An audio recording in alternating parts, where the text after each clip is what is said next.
Meditações sobre o Antigo Testamento, Levítico 14, versículos 1 a 13.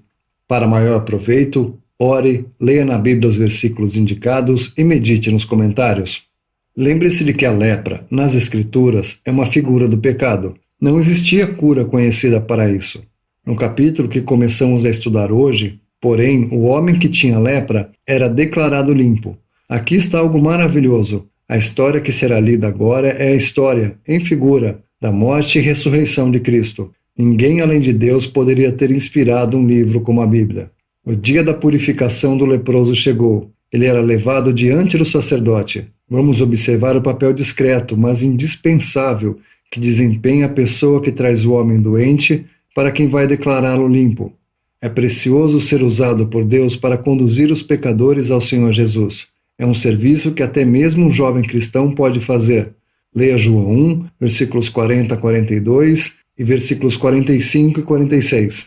Mas se o sacerdote ficasse no tabernáculo ou no arraial, o leproso que tinha sido posto fora nunca teria sido capaz de encontrá-lo. O sacerdote, portanto, saía do arraial, versículo 3, para encontrar o pecador. Jesus deixou a glória. Nós não poderíamos dar um passo em direção a ele. Sendo assim, ele veio todo o caminho para chegar até nós. Como poderia o filho pródigo ter entrado na casa de seu pai sujo e em trapos? Seu pai saiu ao seu encontro e o vestiu com a melhor roupa enquanto ele ainda estava fora. Seguem os detalhes do processo de purificação. Os dois pássaros juntos nos falam do remédio divino aplicável ao pecado de todo homem, a morte do Senhor. O primeiro pássaro era morto. Sua ressurreição. A segunda ave voava para longe, marcada com o sangue que levava consigo para o céu, para colocá-la simbolicamente diante dos olhos de um Deus satisfeito. Aqui está a parte maravilhosa da história. Primeiro, dois pássaros vivos e limpos são trazidos ao sacerdote. As aves falam de Cristo. A primeira representa seu sacrifício no Calvário. O vaso de barro nos lembra que ele veio em um corpo humano, um vaso, humilde, para ser um sacrifício voluntário. Água corrente ou água viva simboliza o poder vivo do Espírito de Deus, energizando esse sacrifício maravilhoso de modo que a vida triunfasse sobre a morte. É maravilhoso vermos estes dois pássaros como figuras do Senhor Jesus na morte e ressurreição. Um pássaro é morto. O pássaro vivo é mergulhado no sangue do pássaro morto, assim como os outros 3 itens mencionados. O pássaro vivo, com sangue sobre si, é solto em campo aberto, a ressurreição de Cristo. Em Romanos 4, versículo 25, você encontrará estes 2 pássaros, em figura. Depois, outros 3 itens incomuns precisam ser trazidos também. Versículo 4. Primeiro, madeira de cedro.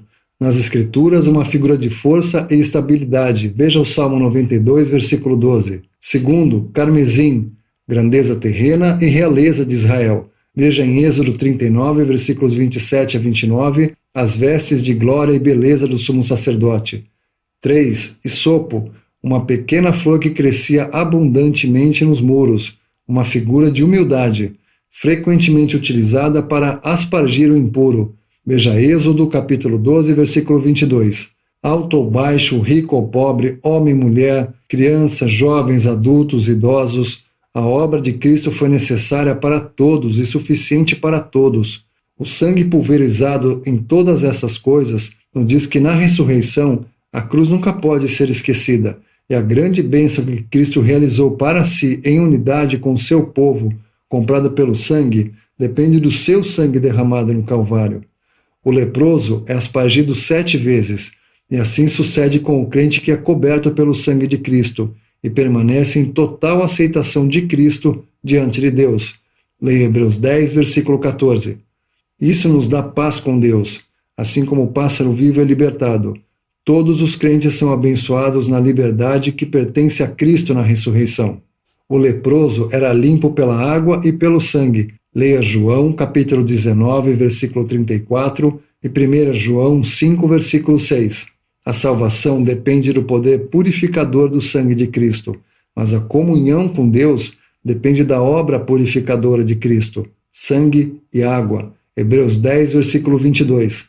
Texto baseado em diversos autores que se reuniam apenas ao nome do Senhor nos séculos 19 e 20.